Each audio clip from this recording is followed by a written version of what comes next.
Olá pessoal, meu nome é Ana Paula Vedoato Torres. Nós vamos estudar hoje as estruturas de concreto armado. Nesta sessão, nós vamos ver sobre o dimensionamento de pilares de concreto. Como a gente pode ver, o cálculo da armadura longitudinal é feita com auxílio de ábacos. Esses ábacos facilitam em muito a vida do calculista, tá? Então, o que acontece? Quais são as facilidades do nosso ábaco? Eles ajudam na determinação da taxa de armadura, sem necessidade do cálculo de equações, são complexas, pessoal, da flexão composta normal ou oblíqua. Além disso, eles proporcionam a fácil escolha de diferentes arranjos de armadura. A gente pode ver que esses ábacos são frutos de estudos durante grande quantidade de anos, de pesquisadores para que chegasse nesses ábacos para facilitar a vida do calculista. Então, são cálculos extremamente complexos que chegou até nós, né, de forma para facilitar o cálculo estrutural. Vamos ver agora o primeiro exemplo de ábaco, que é para flexão composta normal, não a oblíqua ainda, só válido para flexão composta normal. Pessoal, vamos ver aqui que neste exemplo vocês podem observar que os ábacos contêm diferentes arranjos. Então, dá uma olhada como aqui a gente tem as armaduras diferente do modelo que ela é apresentada nesses dois exemplos que eu coloquei aqui. Nesse exemplo aqui, a gente tem a armadura em toda a periferia do nosso desenho, né? Tá em toda a periferia. Nesse caso aqui, ela tem apenas nas duas laterais do lado maior do nosso pilar. E nessa outra, ela já tem uma quantidade menor de armadura espalhada por toda a nossa seção transversal. Para o cálculo da flexão composta normal, a gente precisa aplicar duas formas, é bem simples. Primeira coisa, a gente tem que ter noção de qual arranjo que a gente está trabalhando, qual arranjo a gente escolhe para aquele cálculo. Então, vamos ver aqui que a gente tem que calcular uma letra grega chamada Ni, que ela é função do N, que é a normal atuante no pilar, a área de concreto, então, qual que é a área que eu determinei para aquele meu pilar ter, isso no pré-dimensionamento do pilar, e qual é o tipo de concreto que eu estou utilizando. Depois, a gente joga um valor de Mi, que é em função do momento total, MD, né, momento de cálculo total, que é dado através dos gráficos de momento fletor, a altura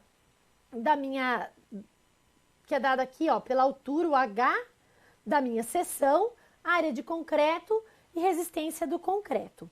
Achando esses dois valores, a gente vai jogar eles no ábaco e a gente pode então calcular a nossa armadura.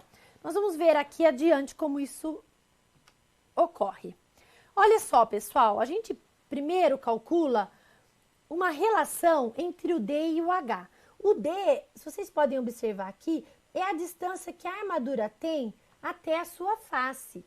Então, no caso aqui, o HY tem o seu DY relativo a ele. Então, a gente vai fazer uma relação entre DY e HY. Em função disso, pessoal, a gente vai escolher um ábaco que abranja essa relação de D sobre H.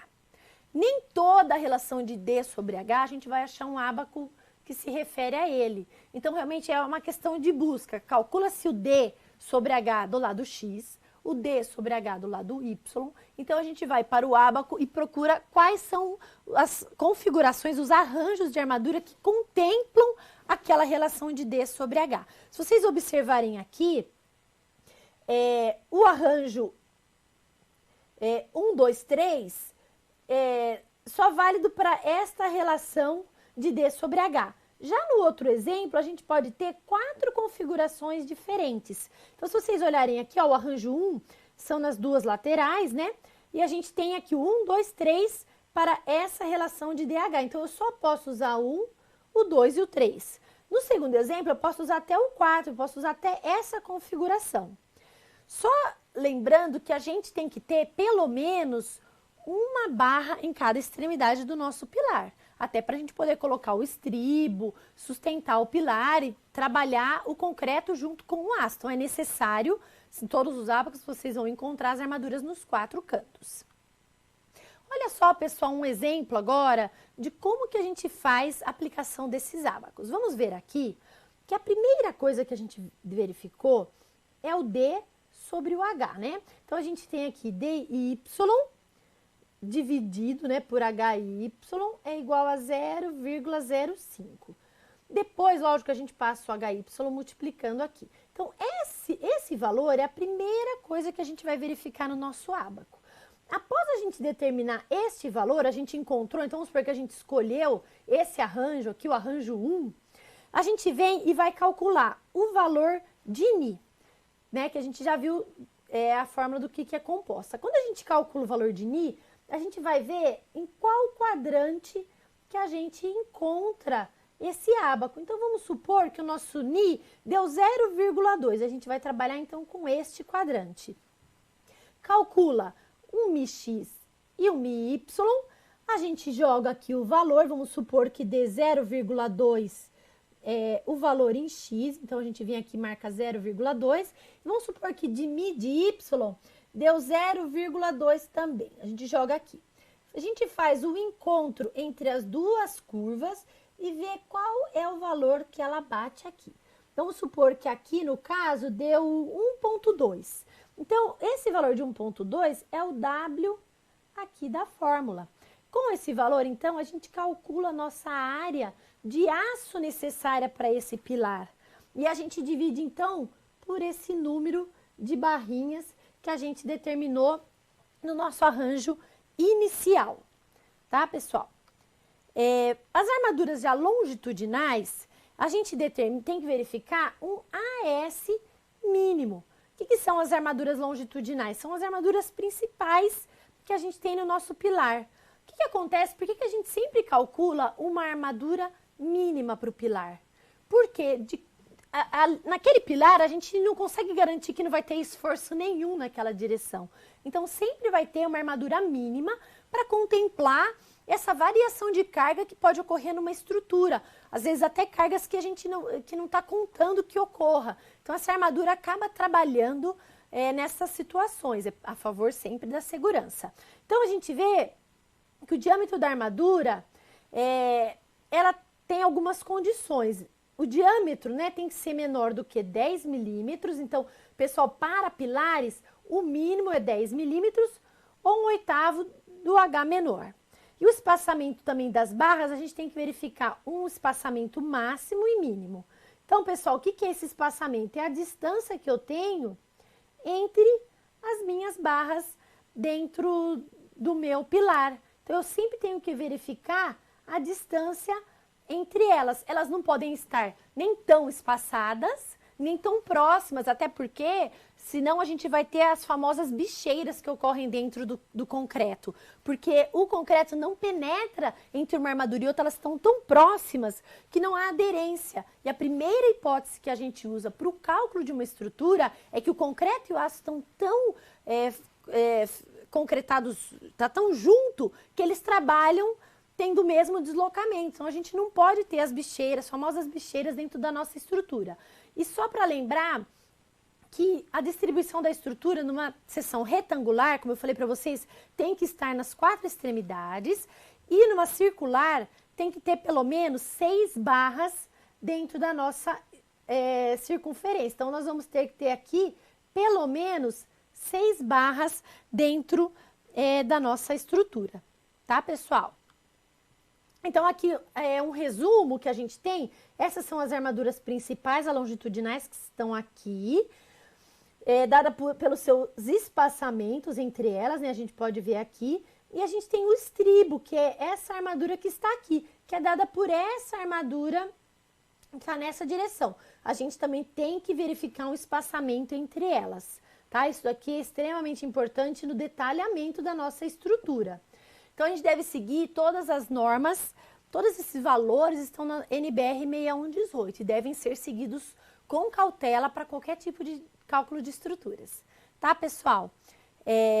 A gente tem também a emenda das barras longitudinais do pilar. Como a gente pode ver aqui nesse exemplo, os pilares sempre ficam com a sua armadura de espera na parte de cima, né, do pilar, e a gente tem que garantir que quando a gente chega com a armadura, elas tenham um transpasse entre elas para a gente fazer o segundo andar ou terceiro andar do nosso pilar. Como a gente pode ver aqui no detalhamento da armadura, a gente tem a distância aqui, pessoal, do nosso pé direito, né? O pé direito na distância entre o teto e o chão. E aqui é a distância do nosso pé direito. Então, a gente tem as cotas, sempre vai ter detalhado as cotas em cada um dos projetos e o tamanho da nossa armadura do pilar. E aqui a gente tem os estribos como são distribuídos, tá? Sempre tem que conter também uma tabela com todo o resumo de aço que a gente tem na estrutura. Então, pessoal, por hoje é só e até a próxima!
Olá, pessoal, meu nome é Ana Paula Vedoato Torres.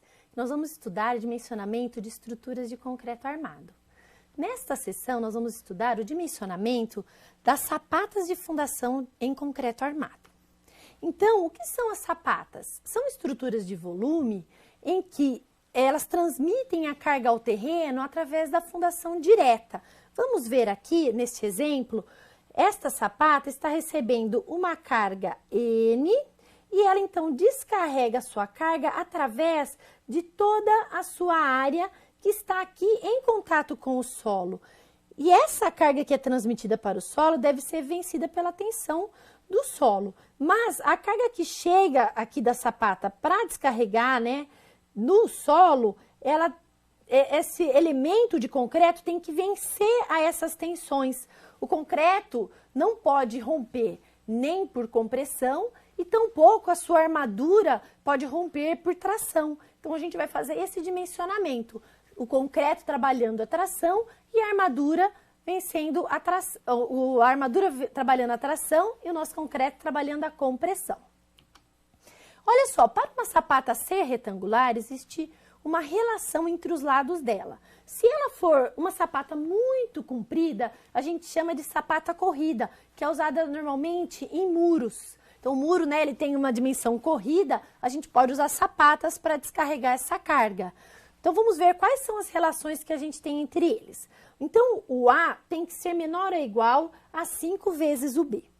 A dimensão mínima para o B é 60 centímetros. Então, se a gente tem aqui o A tem que ser menor ou igual a 5 vezes o B, então, na nossa extremidade, a gente teria um A, por exemplo, de no máximo 3 metros, para um B de 60 centímetros, no máximo 3 metros. Então, eu posso ter 60 por 60, 60 por 70, mas no máximo 3 metros. Outra coisa que a gente tem que levar em conta é o CG do pilar, ele deve coincidir com o CG da base da sapata. Então, este CG aqui, onde está centralizada a nossa carga, tem que ser o mesmo CG da onde a gente está colocando a nossa sapata. Para um dimensionamento econômico, a gente considera que CA é igual a CB. Então, CA é o quê? É a largura A menos a dimensão do pilar dividido por 2. E CB é a mesma coisa, é a largura B menos o pilar naquela direção dividido por 2. A gente então tem o CB aqui e o CA. Quando eles dois são iguais, a gente tem um dimensionamento econômico, onde as cargas são distribuídas de forma mais homogênea nessa fundação. Então, a gente tem que buscar seguir essa verificação. Quais são as considerações que a gente tem que ter na geometria da nossa sapata? A primeira delas, para ela ser uma sapata rígida, que é o que a gente encontra para cálculo na nossa norma técnica, o H tem que ser maior ou igual ao nosso lado A, descontado a área do pilar. Então, a gente vai sobrar essa parte e essa parte, dividido por 3. Então, a nossa altura tem que seguir essa relação, senão você vai ter que usar outro modelo de cálculo para calcular a sua sapata. O detalhe construtivo é que o nosso H0 tem que ser maior do que 15 centímetros ou a nossa altura, então dividido por 3. Por que a gente usa o H0 seguindo essas condições, pessoal? Porque senão, nas extremidades da nossa sapata, se o H0 for muito fino, na hora que a gente tem a deformação da sapata, quando a carga está atuando, a gente pode ter a trinca dessas extremidades. Então, elas têm que ter pelo menos 15 centímetros ou a altura dividido por 3. A gente vai pegar o maior desses dois valores. Outra condição é a área da sapata. Nós vamos ver, né, que a área da parte da sapata que está descarregando no solo, ela tem que ser igual a um coeficiente vezes a carga permanente que está chegando no pilar, mais a carga variável dividido pela tensão admissível do solo. De forma que essa carga que chegue aqui vai descarregar em toda a sua superfície sobre o solo e não vai romper. O ângulo alfa também tem que ser menor ou igual a 30 graus. Então, esse ângulo de distância aqui para determinar a geometria da nossa sapata tem que ser menor ou igual a 30 graus. Ela é basicamente a última verificação. A gente dimensiona tudo e verifica se o nosso ângulo alfa foi menor do que 30. Se não for, a gente tem que mudar toda a geometria da estaca, da sapata, e começar tudo de novo o nosso dimensionamento. Todo dimensionamento em concreto armado funciona assim. A gente estima uma distância, um tamanho, em função, lógico, de um pré-dimensionamento. Caso esse dimensionamento não passe, nós temos que voltar e redimensionar esse elemento. Às vezes aumentar a altura, às vezes aumentar a área do elemento, de forma que ele atenda a todas as verificações necessárias.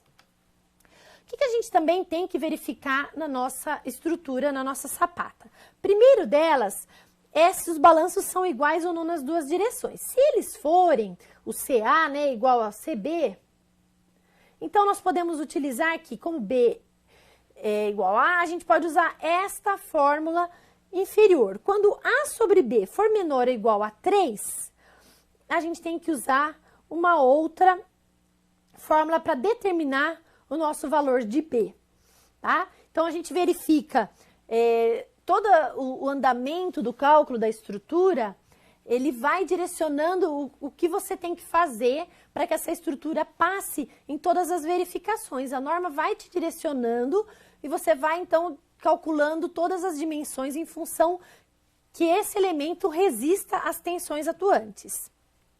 Como que a gente vai, então, calcular nossa armadura dentro do nosso elemento? Como vocês podem ver aqui, a gente calcula um valor de CA, depois que a gente determinou o lado A e o lado B, um valor de CB, e a gente calcula, então, a pressão sobre o solo, que é a força normal, e o A e o B. A gente calcula o A e B através da verificação do CA e do CB. Uma vez determinada, então, essa pressão, a gente calcula como se ela tivesse sido inserida, a carga normal, na verdade, do pilar, a 0,15 da distância total. Então, aqui no caso, 0,15 de B, de B, essa seção do pilar aqui, então, em 0,15. E no lado de A também, ela está a 0,15. Então, a gente considera que a nossa carga está atuando com uma excentricidade, como se ela estivesse atuando aqui. Por quê? Através dessa excentricidade, a gente calcula os momentos nas extremidades da nossa sapata e verifica se ele passa no cálculo. A gente pode ver aqui nessa figura esse exemplo dado. Então, a gente tem, na teoria, a carga sendo aplicada no meio, a gente transfere ela através de uma excentricidade E, que é o 0,15 que a gente viu agora. E a gente calcula a reação de apoio, então, em função dessa excentricidade. Vocês podem observar que a gente tem aqui no nossa sapata a nossa linha neutra, onde as tensões de compressão estão atuando na parte de cima e as tensões de tração na parte inferior. Para se vencer, então, a compressão, quem trabalha a compressão é o concreto. E quem trabalha a tração é o aço. Por isso que nós temos a nossa armadura trabalhando na parte inferior. Nós vamos verificar se as tensões atuantes nessa região são menores do que a tensão do concreto. E a mesma coisa aqui embaixo, as tensões de tração nessa região são menores do que a tensão do nosso aço. O que a gente usa para o cálculo? Calculamos, então, os momentos fletores, o M1A, que é dado por R1A vezes a distância x, que é dado ali na figura, que é a distância entre a aplicação da nossa carga no 0,15 até a extremidade da nossa sapata. Então, se a nossa sapata termina aqui, o XA é a distância daquele 0,15 mais até essa extremidade aqui da nossa sapata. E a gente também calcula o momento em B. Esses dois valores são verificados e se eles forem menores do que o momento, a gente lança nessa fórmula da armadura. Tá? Calculada a armadura, a gente distribui ela na parte inferior da nossa sapata. O espaçamento das barras tem que ser verificado, eles têm que estar entre 10 e 20 centímetros. Então, eu calculei um AS e deu, por exemplo, 10 barras, eu tenho que verificar se essas 10 barras estão seguindo esse espaçamento. Vamos supor que deem maior do que 20 centímetros. Eu tenho que aumentar, então, o número de barras de aço para que eu consiga passar por essa verificação. Então, pessoal, obrigada e até mais.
Olá, aluno! Meu nome é Ana Paula Vedoato Torres. Nós vamos estudar os dimensionamentos das estruturas de concreto armado. Nesta sessão, nós vamos ver o cálculo, o dimensionamento de escadas e reservatórios. Então, as escadas, para a gente considerar a carga que atua dentro de uma escada, nós temos que recorrer à norma NBR 6120, que determina que, para escadas sem acesso ao público, nós temos valores de 2,5 kN por metro quadrado. Então, se essa escada é uma escada residencial ou uma escada que não tem acesso ao público frequente, a gente pode escolher a carga, determinar a carga de 2,5 kN por metro quadrado. Agora, se for uma escada onde tem uma frequência grande de pessoas, a carga tem que ser igual a 3 kN por metro quadrado. Não esquecendo de considerar o peitoril de alvenaria que pode ter na nossa escada. Pois, pessoal, esse peitoril de alvenaria, ele acaba gerando uma carga permanente na nossa escada. né? O peitoril, ainda mais se ele for de concreto, tudo isso tem que ser calculado e considerado na nossa estrutura antes de ser executada. Então, não se esqueçam, esse é um ponto muito importante no cálculo da nossa escada. Outra coisa que a gente tem que ver é determinar a altura da laje e o peso da nossa escada. Vamos ver aqui, Campos Filhos, em 2014, ele sugere algumas alturas para a nossa escada. Então, se eu tiver um vão de até 3 metros, ele fala que a nossa laje tem que ter 10 centímetros. Se ela tiver entre 3 e 4 metros, a nossa escada, em torno de 12 centímetros. Agora, se ela tiver entre 4 e 5 metros, 14 centímetros. Esses valores não são normativos, não são assim, eu tenho vão de 3, vai ser igual a 12, vai ser igual a 10, por exemplo, não. Esse valor é para um pré-dimensionamento, uma primeira verificação. Lembrando que a gente tem que verificar quais são as cargas que vão circular nessa escada, se são apenas pessoas ou se são carregamentos por exemplo, eu tenho um estoque no andar de cima e eu vou frequentar essa escada para levar esse estoque, um carregamento muito maior do que eu previa. Então, esse é um pré-dimensionamento. Tá? Outra coisa que a gente vai ter que verificar é a carga do peso próprio da nossa estrutura. Então, para determinar a carga dos degraus, eu vou pegar o valor de B, que é a altura do espelho da minha escada, vou dividir por 2 e multiplicar pela valor do peso do concreto da nossa estrutura, que é 24 kN por metro cúbico. Na parte da laje, né, a gente tem que multiplicar o H sobre o cosseno de alfa por 25 kN por metro cúbico. E a laje do patamar, esse daqui seria o patamar, eu vou ter que multiplicar o meu H por 25 kN por metro cúbico. Toda essa carga vai ser uma carga distribuída em cima da minha escada. Não é uma carga pontual, então eu multiplico o meu H por 25 kN por metro cúbico, eu vou ter uma carga em função de quilonewtons por metro quadrado, distribuída sobre uma laje. O modelo de cálculo que a gente utiliza para o cálculo das escadas é como se fosse uma laje está apoiada ou engastada nas suas extremidades. Então, a gente vai calcular exatamente como o cálculo de uma laje. Como que a gente faz para calcular nossa armadura principal? Então, a gente sabe que ela trabalha como uma laje. Eu vou jogar todo o meu carregamento sobre essa estrutura e a partir do momento dos valores de momento, fletor, força cortante, eu vou então dimensionar a minha armadura como numa laje normal. Só se deve se atentar para as armaduras. Vamos ver aqui que a gente tem a carga atuando com valores diferentes por causa do tamanho da minha laje. Então, esse P aqui é a somatória das minhas cargas permanentes mais a minha carga, acidental. E aqui a mesma coisa, a carga permanente mais a carga acidental. Então, eu tenho aqui nessa parte da escada, né, onde a gente sobe ou desce, eu tenho os degraus. Por isso que geralmente tem que dar maior o valor da carga atuando sobre os degraus. Então, a gente vai ter uma taxa de armadura para esse carregamento e uma taxa de armadura para o patamar. Então, isso é um ponto muito importante, a gente sempre fazer um projeto estrutural do elemento de concreto armado. Não deixar, né, que as pessoas dizem, eu sei fazer uma escada, deve ser sempre verificado porque a gente tem um grande número de acidentes devido à má execução de escadas. Então, vocês estejam atentos, principalmente agora, a como a gente deve colocar a armadura dentro da nossa escada. Olha só, a armadura de distribuição, ela é dada por essa fórmula, que é a armadura principal, calculada, como a gente falou, como se fosse uma laje, dividida por 5, ou uma armadura mínima, também é dado por norma sobre 2, ou 0,9 centímetros quadrados por metro. Essa armadura de distribuição são essas armaduras que estão em azul, distribuídas aqui na nossa laje, na nossa escada, né?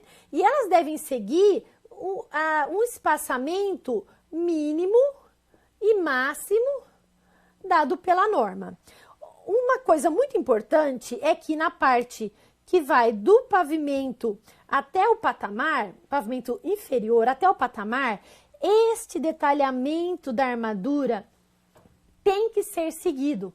Então, a gente tem que vir com a armadura do patamar e na parte superior dessa laje a gente vai virar ela. Vai fazer o quê? Uma ancoragem dessa armadura. E a armadura que vem como se tivesse vindo da parte de baixo, ela também tem que subir a parte de cima do nosso patamar, para que garanta que ela está sendo ancorada. Pessoal, uma coisa que acontece muito na obra é a escada romper exatamente nesse encontro do patamar com a subida da escada. Não faz essa armadura perfeitamente. E o que acontece? Na hora que termina a execução, na hora que vai desenformar a escada, ela vem abaixo. Então, esse é um ponto extremamente importante que vocês aprendam. Uma outra coisa que a gente vai trabalhar, que é o cálculo dos reservatórios. Então, o que a gente tem no reservatório de concreto? Nós temos a tampa do reservatório, são reservatórios de água, não pode ter nenhum tipo de animal ou de sujeira caindo nele. Então, geralmente, ele vai ter uma tampa de concreto. Nós temos as laterais do nosso reservatório e o fundo. Então, nós vamos verificar 3 tipos de reservatório. Aquele que está totalmente elevado. Então, a carga da água está empurrando as paredes para fora e o chão, né, como se tivesse um peso para baixo. O reservatório que está apenas a base em cima do solo, só está apoiado sobre o solo. E nós temos o último caso, que é esse reservatório totalmente dentro do solo. Vamos ver agora como que ocorrem as cargas atuando sobre o reservatório elevado. Então, a gente tem a sobrecarga, que é na laje de tampa. A gente tem que considerar sempre uma pessoa que pode estar caminhando aqui em cima do seu reservatório de concreto. Para manutenção, não pode esquecer de considerar a carga da pessoa. Nós temos o empuxo da água empurrando essas paredes para fora. E ela aumenta em função da nossa altura H do reservatório, que são as paredes. Elas têm que resistir a essa carga de empuxo da água. E o fundo aqui tem que resistir também ao peso da água atuante. No reservatório apoiado, a gente já tem o solo contribuindo aqui com a nossa laje de fundo. Sim, sempre vamos ter que considerar na sobrecarga o peso de uma pessoa andando sobre essa tampa.